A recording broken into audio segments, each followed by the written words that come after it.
Now let us see the lumbar vertebra first. Now as we know, there are 5 lumbar vertebrae, L1 to L5. Out of these 5 lumbar vertebrae, L1 to L4, 4 are typical lumbar vertebra and L5 is an atypical lumbar vertebra. So let us see the features of the typical lumbar vertebra first. Almost majority of them has been covered in our previous session. So this is the body, the pedicle, the superior and the inferior intervertebral notches, the superior articular facets facing backwards and medially, the inferior articular facets facing forwards and laterally, the spine which is broad, horizontal and quadrilateral, and the transverse processes which are very slender and short. And this is the vertebral foramen, which is relatively roomy and triangular. There are some special features with this typical vertebra of the lumbar region. That is, on the posterior margin of this superior articular facet, there is one elevation, as you can see here, this tubercle-like elevation. This elevation is called as mammillary tubercle. This elevation is called as mammillary tubercle. And there is one small tubercle at the junction of the superior articular facet with the transverse process, this small tubercle. This small tubercle, it is called as the accessory tubercle. So the two special features with respect to the lumbar vertebra, whether it is typical or atypical, they are the presence of this mammillary tubercle on the superior articular facet and the presence of the accessory process on the junction between the superior articular facet with the transverse process. Now this accessory process has got developmental importance. That is, any vertebral arch has got two parts on the lateral aspect, that is the transverse element and the costal element. Now this accessory process, the part of the transverse process lateral to it, develops from the costal element, whereas the part between the accessory process and the lamina, this small part develops from the transverse element. So only this small part of this transverse process is called as the true transverse process, whereas this part is developing from the costal element. Although we will call it as a transverse process, but developmentally there are two parts. This is the true transverse process and this is the false transverse process, but together we call it as the single transverse process. Regarding the attachments, some few special attachments which require some mention here in the lumbar vertebra are the attachment of the psoas major and the quadratus lumborum on the anterior surface of the transverse process, which is divided by an oblique ridge into two parts, medial part and the lateral part. So medial part gives attachment to the psoas major and the lateral part gives attachment to the quadratus lumborum, and the oblique ridge gives attachment to the anterior layer of thoracolumbar fascia. The tip of the transverse process gives attachment to the middle layer of the thoracolumbar fascia, and the spinous process gives attachment to the posterior layer of the thoracolumbar fascia. So these are the special attachments with respect to the lumbar vertebra. Apart from it, on each side of the body, on the anterior aspect, there are attachment of the cruras of the diaphragm. So that is about the typical lumbar vertebra. Now how this L5 or the atypical lumbar vertebra is different from this typical lumbar vertebra. As you can see in this, if I keep these two together, you will be able to identify the differences very easily. The first difference which you can see very easily is that the size of the body. The body is very large as compared to the typical, and it is also broader as compared to the typical lumbar vertebra. Secondly, if you see, the transverse process in the typical lumbar vertebra is attached at the junction of the pedicle with the superior articular facets, or you can say the lamina. But in the atypical or L5 lumbar vertebra, the transverse process is encroaching the body as well as the entire pedicle. It is not attached only at the junction with the pedicle and the lamina, but it is encroaching the entire pedicle, and it is attached almost onto the body of the lumbar vertebra. So this is a major difference between the two. Then if we see in the typical lumbar vertebra, the distance between the superior articular facets is more than the distance between the inferior articular facets. Okay, so distance between the superior articular facets is more than the distance between the inferior articular facets. Whereas in this case, in atypical lumbar vertebra, the distance between the superior articular facet and the distance between the inferior articular facets are almost equal, or you can say in some of the vertebrae you will find that the distance between the inferior articular facets is more than the distance between the superior articular facets. So these are the three major differences between the typical and the atypical lumbar vertebra.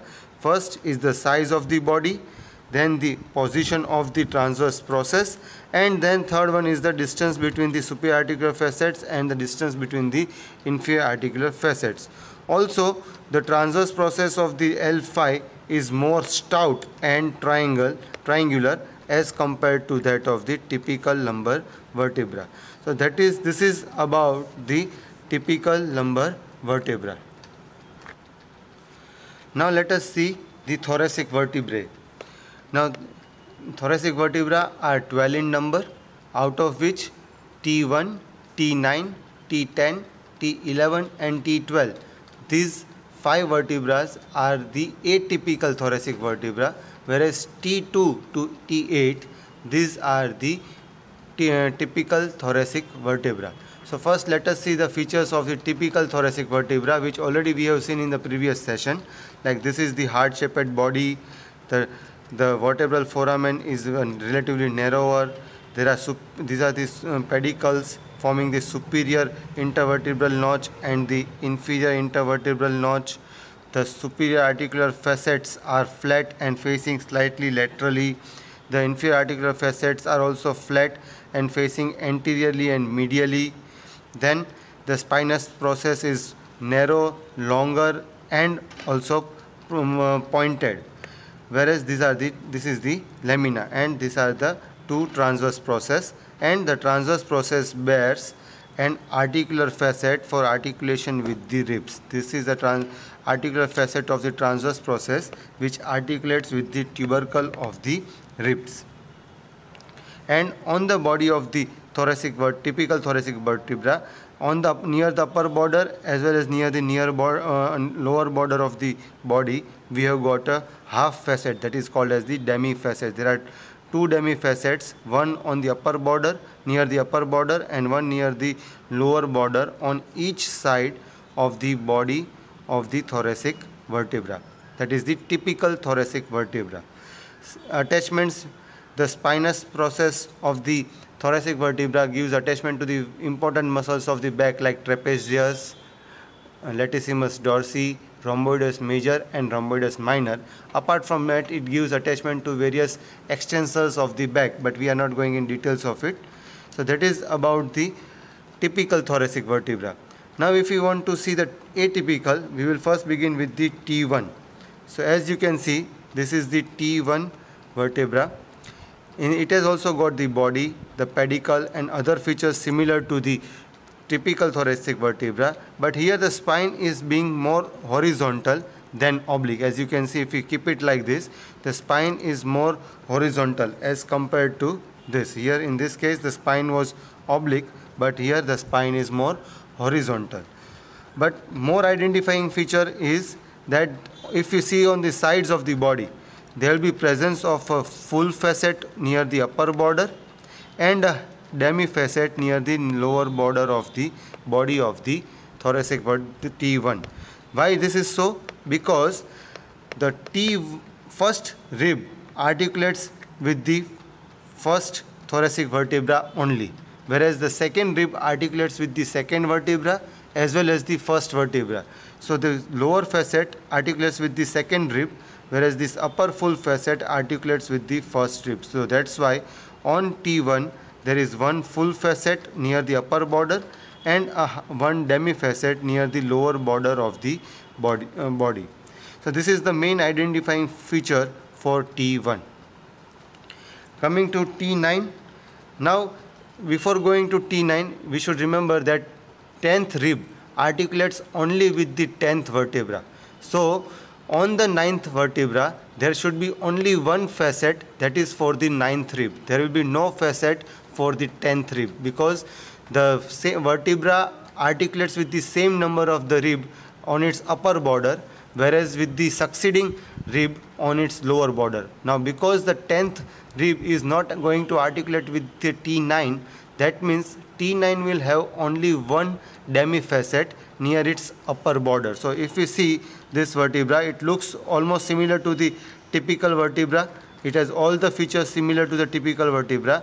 Only differentiating feature is the presence of this one demifacet near the upper border. There is no demifacet present near the lower border. So by this we can say that this is the 9th thoracic vertebra, T9, on presence of only one demifacet along the upper border of the sides of the body. Coming to T10, we have already said that T10th rib articulates with only 10th vertebra. So there should be only one single facet on the sides of the body of the T10. So here this is the single articular facet present on the sides of the body. But other features will be similar, like there will be presence of the articular facets on the transverse process, which is present here as you can see here, and rest other features are similar to the typical thoracic vertebra. So main identifying feature is the presence of the full facet or the complete facet on the sides of the body of the thoracic vertebra, that is T10. So this is 10th thoracic vertebra. Now coming to the 11th. Now 11th and 12th, if we see together, they almost look similar, and T12 is a transition vertebra towards the lumbar vertebra. So they are almost looking similar. Both have got one complete facet on its sides. You can see here this is the full facet present on the body, almost near on the pedicle on the sides of the body. Here also in T11 there is a full facet on the sides of the body. So there is absence of the costal facet on the transverse process. There is absence of the costal facets on the transverse process. So both have got almost similar features, but the differentiating feature between the two is the look of their transverse process. The transverse process of T12 is trifid, 1, 2 and 3. It is trifid, whereas the transverse process of the T11 is not trifid. So the differentiating feature between 11 and 12 is the presence of the trifid transverse process. Rest, it has got the similar look and also similar facets, like the complete facet on the sides of the body. Now let us see the flow chart for identification of the thoracic vertebra. First we need to confirm that whether it is a thoracic vertebra or not. So for that, if we should look for the presence of articular facet on the sides of the body. If answer is yes, then it is a thoracic vertebra. Now once we are assured that it is a thoracic vertebra, we should identify the presence of two demifacets on the sides of the body. If again the answer comes yes, then it is a typical thoracic vertebra, that is number T2 to T8. If the answer is no, that is there are no two demifacets on the sides of the body of the vertebra, then it is an atypical thoracic vertebra. The number is T1 to T9 to T12. Now after knowing that it is atypical vertebra, we should now know which vertebra number whether it is exactly. So for that we should try to identify the number of facets. So there are three possibilities. Either there will be one demifacet on each side of the body, one full facet on each side of the body, or one full facet and one demifacet on each side of the body. If there is one demifacet, then the vertebra is T9. If there is one demifacet and one full facet, then the vertebra is T10. Other features of that vertebra is T1, and other features of that vertebra are that the spine is more horizontal, as well as the body of this T1 is similar to that of the cervical vertebra. Now if there is one full facet on the sides of the body, then there are three possibilities, that is the remaining one, T10, T11 or T12.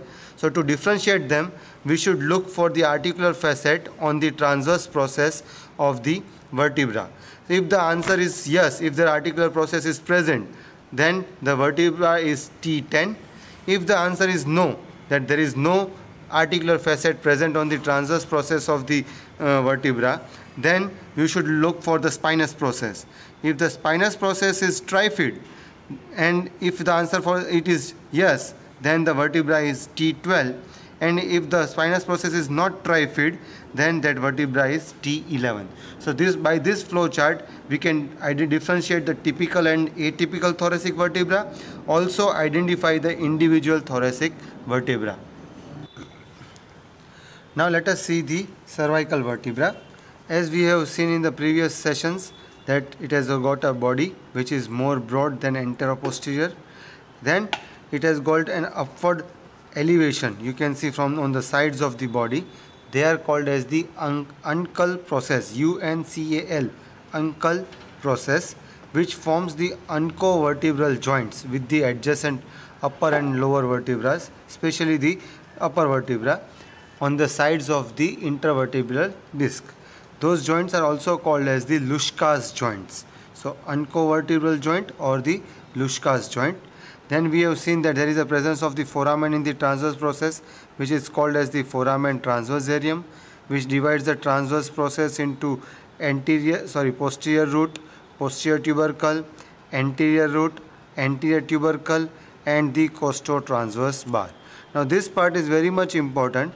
The reason is that the anterior root, anterior tubercle, costotransverse bar, and the posterior tubercle, all this part represents the costal element of this vertebra, whereas the part that is the posterior root represents the transverse element of this vertebra. So this posterior root actually represents the true transverse process in the cervical vertebra.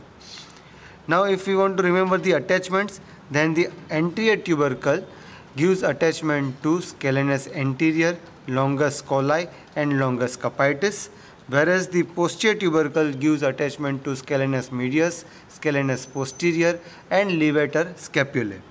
Also, the anterior tubercle of 6th cervical vertebra is called as the carotid tubercle or the Chassagne tubercle, and we can palpate the common carotid artery against this tubercle. So that is the importance of the tubercles of the typical cervical vertebra. Also, this foramen transversarium of C1 to C6, that is upper 6th cervical vertebra, transmits the second part of the vertebral artery. The cervical vertebra C1 to C6, in them the foramen transversarium allows the passage or transmits the second part of vertebral artery. C7 does not have vertebral artery in its foramen transversarium. If we come to the spine, we have seen that the spine is bifid. Then this is the lamina, the superior articular facets which are flat and slightly facing upwards, and the inferior articular facets are also flat and slightly facing downwards. The spine, if you want to remember the important attachment, the main important attachment on the spine of the typical cervical vertebra is the attachment of the ligamentum nuchae. That is an important attachment on the spine of the cervical vertebra. So this is about the typical cervical vertebra. Now the typical cervical vertebra are C3 to C6, C1, C2 and C7. They are the atypical cervical vertebra. So now let us see how they are different from the typical. Now if we see C7 and compare the two here, so we can see that the structure of C7, this is C7, is almost similar to the typical cervical vertebra. Only difference is that the spine is more prominent and it is having a tubercle at its tip. Here the spine is bifid, whereas here the spine is having a tubercle at its tip. So that is the major difference between the two, the C7 and this typical cervical vertebra. Only differentiating point is the spinous process, that is more horizontal, more prominent, and it is having the tubercle at its tip. And that tubercle of the C7 vertebra can also be palpated on the back of the neck at its root. So this is the about C7. Now if we see C1, then we can say that there is no similarity between the C1 structure of C1 and typical cervical vertebra. It is totally different. Same is the case for the second cervical vertebra, that is the axis. C1 is called as the atlas. So this is atlas and the axis vertebra, which are structurally very different from the typical cervical vertebra. Now let us see them one by one. So this is the C1 vertebra, or we can say the atlas vertebra. Now the atlas vertebra has got a small anterior arch. This is the very small anterior arch, and a very longer posterior arch. This is the posterior arch, and the remaining part, this part is called as the lateral mass. This thick part is called as the lateral mass. So and lateral to it there are the transverse process, which has got the foramen transversarium present in it. So that is about the basic features: the anterior arch, the posterior arch, the lateral mass, and the transverse processes of the atlas. Now this anterior arch, the anterior surface of the anterior arch has got a small tubercle, that is called as the anterior tubercle of the arch, and on its posterior surface there is a facet for articulation with the dens of the axis. So this is and it has got an upper border and it has got an lower border. The upper border gives attachment to the anterior atlanto-occipital membrane, and the lower border gives attachment to the atlanto-axial membrane. So that is the attachment on this two. If we come to the posterior arch here, so posterior arch has also got an anterior surface and the posterior surface. The posterior surface has again got a small remnant tubercle, that is the posterior tubercle of this atlas. Then the upper surface of this atlas is grooved, and it allows the passage of the third part of the vertebral artery, which can be seen in the back of the neck in the suboccipital triangle. So that is an important relation on the upper surface of the posterior arch of the atlas vertebra. Coming to the lateral mass, then it has got a concave kidney-shaped articular facet for articulation with the occipital condyles of the skull on both sides. That is on the upper surface, and on the lower surface there are flat circular articular facets for articulation with the axis vertebra. So that is the major formation part of the lateral mass, that is the upper kidney shaped concave facet and lower circular flat facet. On the medial aspect of that lateral mass there are one tubercle on each side, and that tubercle gives attachment to transverse ligament here, which holds the dens in its place like this. The dens is located like this in this, forming the atlantoaxial joint, middle atlantoaxial joint, and the transverse ligament is attached over here between the two tubercles posterior to the dens. Now let us see few important attachments with respect to the atlas. We have already seen the attachments on the upper border and the lower border of the anterior arch. Similarly, on the upper border of the posterior arch, there will be attachment of the posterior atlanto-occipital membrane on the upper border, and there will be attachment of the highest fibers of the ligamentum flava on the lower border of the posterior arch. The posterior tubercle here, this gives attachment to some of the fibers of the ligamentum nuchae, and on each side there is attachment of the fibers of rectus capitis posterior minor. Here will be rectus capitis posterior minor. The transverse process, which are extending laterally, it gives attachment to two important muscles. On the upper surface, it gives attachment to superior oblique, and on the tip, it gives attachment to the inferior oblique. So these are some of the important attachments of the atlas vertebra. Now let us see the axis vertebra. Now as we can see, if we put this together, this projection of this axis vertebra, which is going upwards and articulating with the atlas vertebra, basically it represents the body of the atlas vertebra. So we can say that the body of the atlas vertebra has detached and got fixed with the axis vertebra, and this projection is called as the dens or the odontoid process. Seeing the other features, we can see on the upper surface itself, on the each side of the dens, on the superior, facing superiorly, there are the two articular facets which are flat and circular. So this is how they are different from the articular facets of the typical cervical vertebra, which are basically facing backwards and slightly upwards. Here they are almost facing upwards. This is the spinous process, which is again bifid here, again giving the attachment to the ligamentum nuchae. The dens at its tip gives attachment to the apical ligament of dens, and on each side it gives attachment to the alar ligaments. So here very important three attachments are there, that is the apical ligament of dens, and on each side there will be attachment of the alar ligament of dens. We can see that this superior articular facets are overlying the foramen transversarium. Similarly, on lower side, if you see, the inferior articular facets are very small and circular. They are small, circular and flat.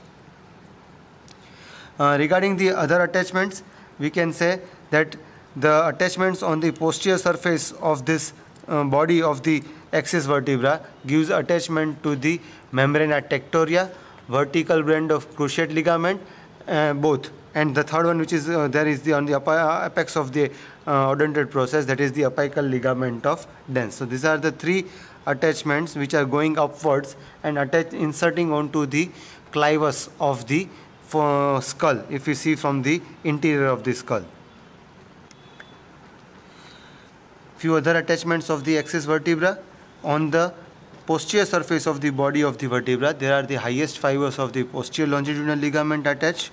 Similarly, on the anterior surface of the body of the vertebra, there are the highest fibers of the anterior longitudinal ligament attached.